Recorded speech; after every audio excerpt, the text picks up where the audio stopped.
Jautājumi saistīti ar labklājību, ar veselību, viņi man ir ļoti tuvi. Ja?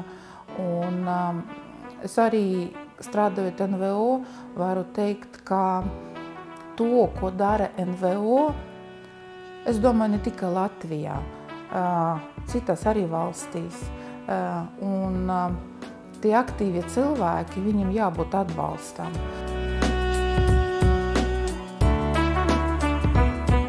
Es esmu Alla Biļinska, strādāju Latvijas cistiskas fibrozes biedrībā un pārstāvu cilvēkus ar retu ģenētisko slimību.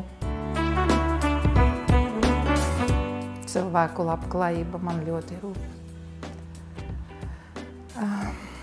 Es bieži vien arī domāju par to, ceļojot un redzot, kā cilvēki gados var arī atpūsties, ceļot, un viņam ir tāda iespēja, man liekas, ka es arī gribētu, lai mūsu gados cilvēki varētu dzīvot savu to cienīgo dzīvi pēc tam, kad viņi aizgāja pensijā, tā kā viņi jūtās, ka viņi tiešām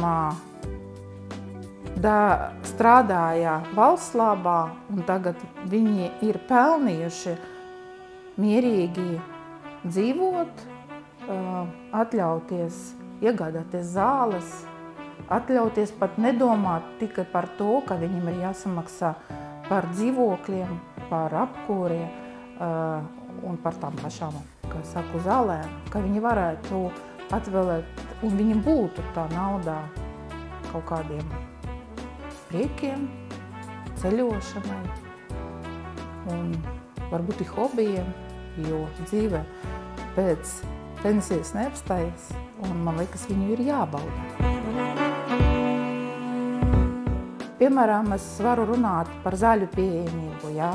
Un šajā jautājumā cistiskas fibrozes pacienti Latvijā panāca zāles, kuras ļoti nepieciešamas dzīvību uzturēšanai un šo jaunu cilvēku pagarināšanai. Mēs to panācam tikai pagaidām Latviju. Mūsu Baltijas valsts pārējās, Igaunija un Lietuva, vēl par to tikai cīnās. Un pagājušajā gadā es biju arī vienā no tām biedrībām, kuras sniedza mūsu Baltijas valsts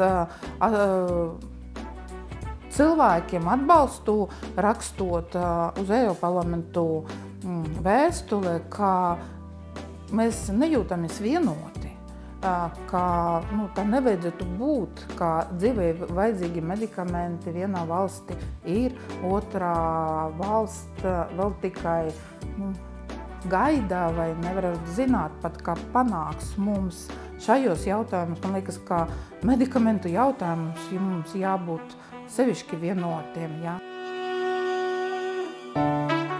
Eiropas Savienībā strādājot, es noteikti gribētu, lai saikne ar nevalstisko organizāciju pārstāvjiem Latvijā būtu ciešākā un viņi būtu sadzirdēti, lai tie aktīvi cilvēki šeit, mūsu valstī, varētu gūt lielāku atbalstu un palīdzēt mums visiem kopīgi veidot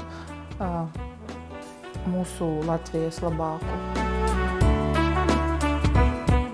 Kāpēc gan ne par progresīvajiem? Viņi ir jauki cilvēki un Eiropas parlamentā ir vajadzīgas jaunas partijas, kuras vēl tur nav bijušas, jo mums ir vajadzīgas jaunas idejas un jauna iedvesmā. Balsojam par progresīvajiem!